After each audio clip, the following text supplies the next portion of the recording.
जी प्यार से कहना ध्यान निरंकार जी।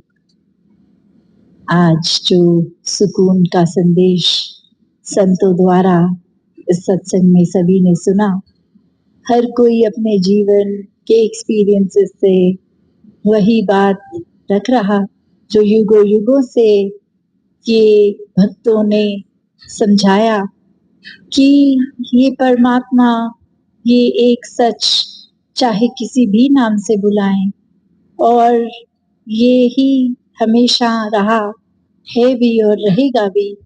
ये कायम दायम, ये एक ही सच है। बाकी सब कुछ आज कोई रूप में है, कल कुछ और रूप ले लेंगे। ये आज है, कल नहीं रहेंगे।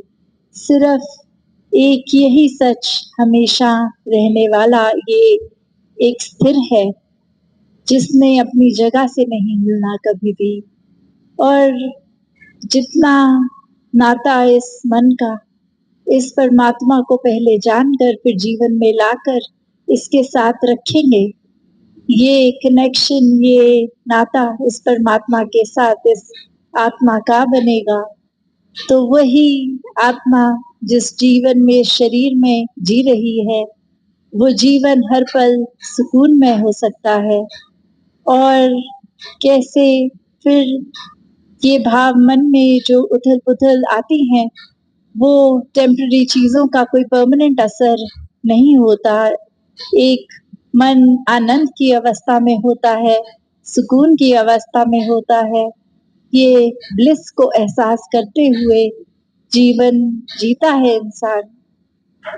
एक सेइंग भी है अफ्रीकन कि when death finds you, may it find you alive, कि ये संसार में जब आपको जीवन आपका खत्म हो जाएगा, ये एक अंतिम श्वास आएंगे, तो ये मौत भी आपको जीवित पाए।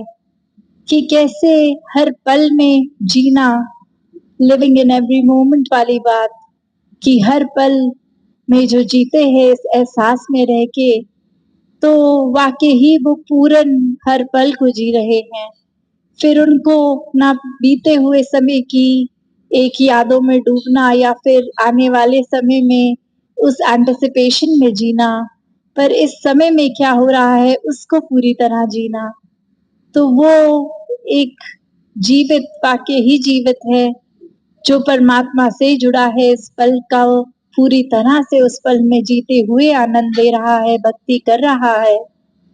एक कहानी भी कि कैसे एक इंसान ने इच्छा रखी कि मैं एक सबसे ज्यादा प्योर, एक सबसे ज्यादा इनोसेंस, एक बहुत ही गॉडली फेस को ड्रॉ करना चाहता हूँ, स्केच करना चाहता हूँ। और खोजते खोजते एक बहुत ही प्यारा सा बच्चा मिला और उसको एक स्केच करना शुरू किया, और बहुत ही सैटिस्फाइड वो आर्टिस्ट कि इससे ज्यादा तो एक दैवीय चेहरा हो ही नहीं सकता। और कुछ साल बीत गए, उसी इंसान के मन में ख्याल आता है कि मैं सबसे भयानक चेहरा जो एक दरिंदगी का रूप हो, ऐसा इंसान स्केच करता हूँ। कोई एक जेल में शायद मिल जाए, क्योंकि वहीं पे सब क्रिमिनल्स की तरह एक सबसे बुरे कर्म करके आए होंगे, तो वहां वो चेहरा मिल जाएगा। और अब जैसे ही वो जाता है और एक वही उसको लगता है कि कोई तो फेमिलियर फेस है यहाँ, इस इंसान को मैं देख चुका हूँ। और वहां एक इंसान कहता है कि कैसे आपने तकरीबन 20 साल पहले जब मैं एक बालक था, मेरा चेहरा स्केच किया था और आपने कहा था कि बहुत ही पायस और इनोसेंस है इस चेहरे पे। तो आज यही चेहरा फिर आपके आगे खड़ा है। और अब वो आर्टिस्ट भी हैरान कि एक मेंटालिटी वाइज तो यही सोच के आया था कि एक बहुत ही खूंखार चेहरा मिल जाएगा, और वहां वही चेहरा जो बहुत ही नादानी रखता है, अभी भी बहुत ही इनोसेंस रखता है, वो दिख रहा है। और वो मान नहीं पा रहा कि इतना भोलापन होते हुए चेहरे पे ये कैसे कुछ गलत कर सकता है इंसान। और वही बात कि आज की भी हम अपने जीवन में झांकते हैं, एक कैसे अक्सर चीज़ों को जज करने लग जाते हैं हम कि ये हमारे मुताबिक ये चीज़ ऐसी है, तो वाक़ई ही यही बेस्ट है, यही अच्छी है, ये हमारी प्रेफ़रेंस के हिसाब से बिल्कुल ठीक है, तो सबसे अच्छी यही चीज़ है। और वहीं एक हमारी डेफ़िनिशन या एक स्टीरियोटाइपिकली हम कोई चीज़ किस तरह ढूँढ रहे हैं, वो उस जगह पर ना मिले, उस जगह कुछ और मिल रहा है, तो ये मन फिर से सोच में पड़ जाता है।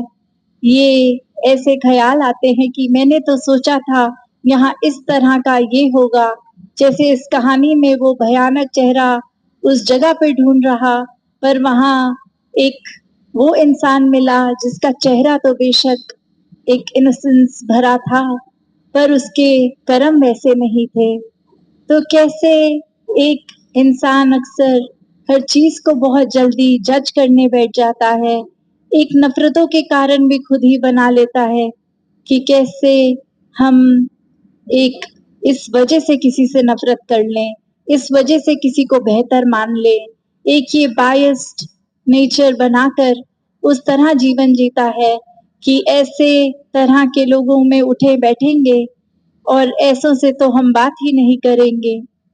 एक बात यहाँ वही वापस आती है कि ऐसा अगर जीवन बिताएँगे तो बेचैन ही रहेंगे। इतना कुछ सोच विचार कर रखना पड़ेगा, इतने पैरामीटर्स बनाए हैं, तो उसमें फिट कर के एक खुद ही एग्ज़ॉस्ट हो जाएँगे। तो इतनी थकावट, इतना मेंटल प्रेशर ये कंधों पे बोझ लेना ही क्यों है? शुरू से ही इस परमात्मा से जुड़ के ये सुकून का जीवन ही क्यों नहीं बिताना? जिस पल ये एहसास हो कि कैसे हर पल में सुकून लिया जा सकता है, चाहे वो सुख की घड़ियाँ हों, दुःख की घड़ियाँ हों, ये सुकून उसी तरह बरकरार रह सकता है, तो उसी पल इस परमात्मा की ओर मुख किया जा सकता है। ये ब्रह्म ज्ञान द्वारा जीवन में एक सुकून लाया जा सकता है। तो संतों ने यही हर समय समझाया, आज भी यही संदेश दे रहे थे कि ये श्वासों की घड़ियों ने तो खत्म हो जाना है, जीवन नहीं तो समाप्त हो जाना है। तो जिस समय हम इस संसार में आए, ये जो सुंदरता ये चाहे प्राकृतिक थी या एक घर के माहौल या अपने मन की बात, तो जब इस संसार को छोड़ के जाएँ तो वो संसार जैसा हमें मिला था उससे बेहतर छोड़ के जाएँ, चाहे घर का संसार हो या बाहरली एक ये दुनिया, एक इकोसिस्टम की बात हो। तो कैसे प्राकृतिक सुंदरता को भी जहाँ रखना हमारा फ़र्ज़ है, वहीं एक रूहानी सुंदरता हमारे मनों में हमेशा रहे, क्योंकि एक मानवीय गुण तब तक ही हो सकते हैं, जब वाक़ई ही ये रूहानी ताकत, इस परमात्मा, ईश्वर, अल्लाह, इस निराकार से जब जुड़ते हैं, ये देखकर अपने जीवन में इसको शामिल करते हैं हर पल में, तो ये रूहानियत से इंसानियत का जीवन आ जाता है। फिर सारे ये ह्यूमन वैल्यूज़ एक बाय प्रोडक्ट की तरह ही जीवन में रहते हैं।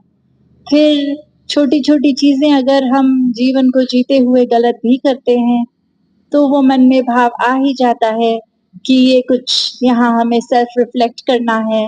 हम अपने रास्ते से थोड़े-से एक इधर-उधर हो गए हैं। तो वापस ये संत प्रवृत्ति वाले ही होते हैं, जो अपने अंदर झाँक कर एक रीअलाइनमेंट करते हैं खुद की हमेशा। वापस ये नाता अगर टूट भी गया किसी वजह से परमात्मा से, एक डिस्ट्रैक्शन कुछ आ भी गई, तो कैसे वापस रीअलाइन करना है इस परमात्मा के तरफ, ये एक सच्चाई, इस हकीकत के साथ वापस जुड़ना है।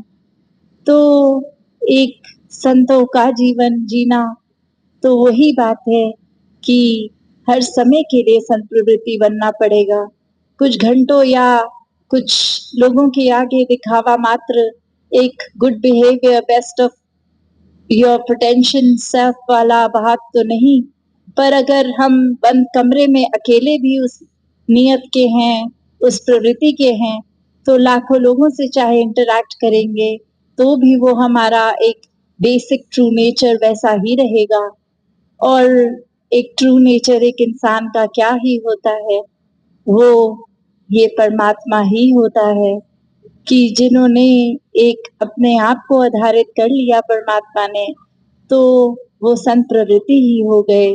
वो संत एक स्वयं ही परमात्मा रूप हो गए।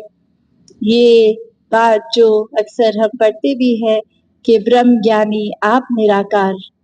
तो एक इतना बड़ा खिताब जहाँ मिल रहा है, वो एक चाहे संगत में भी हमें कोई महापुरुष बोल के बुला लेगा, संत बुला लेगा, तो ये शब्द तक ही नहीं रहना, वाक़ई ही जीवन को ऐसा जीना है कि ये झलके जैसे एक फूल के अंदर अपने आप उसकी महक होती है, उसके गुण होते हैं, तो ना भी बोलो ये फूल है तो पता ही चल जाता है। उसी तरह सिर्फ शब्द लगाने से कि ये संत है, महापुरुष है, बात नहीं बनेगी। अपने जीवन को वाक़ई ही संतों वाला जीवन बनाना है। सेवा करते हुए वो भी निष्काम भाव से कि कैसे एक परमात्मा करवा रहा है तो हम करेंगे और हम खुद कोई कैपेसिटी नहीं रखते। एक हम किसी की मदद करने लायक भी नहीं हैं। बस इस संसार के लिए जो परमात्मा एक जिस तरह हमें लाया है तो हमें एक गिवर रूप बनना है। उसमें भी कोई प्राप्ति के लिए नहीं, कोई ऐसी इच्छा नहीं कि सेवा करेंगे तो रिटर्न में कुछ मिलेगा, सेहत ठीक हो जाएगी या धन दौलत मिलेंगे। ये निष्काम भाव की सेवा, ऐसी सेवा ही एक भक्तों के मन में होती है। और सत्संग रूप में संतों के अनेकों एक शब्द सुनकर वापस एक अपने अंदर आध्यात्मिक जागृति आती है। ये सच्चाई के रास्ते पे संत हमेशा वापस डालते हैं, अच्छे वचनों से जोड़ते हैं, जो सोच बनकर फिर कर्म एक नियत बन जाती है। और कैसे ये सुमिरन की भी बात जब होती है कि ये कोई शब्दों का ही सिर्फ उच्चारण नहीं है, ये सिर्फ शब्द ही नहीं बोलने, पर जो भाव है कि वाक़ई ही सिमरन करते हुए ये अपने मन को इस परमात्मा से मिला के वो भाव आए कि एक जो भी जीवन में हो रहा है, कुछ अगर ठीक नहीं तो वो गलतियाँ बख्शवाने का अपनी भाव, और साथ ही पूरे संसार के लिए एक वरदान्य जीवन हर किसी के हिस्से आए, ऐसे भाव संत रखते हैं। तो दासी की नज़र घड़ी पे और समय नहीं ले पाएगी। दातार कृपा करे हर किसी पे, हर किसी के जीवन में ये सुकून आए, ये भक्ति आए। सत्संगत जी, प्यार से कहना, धान निंगार जी।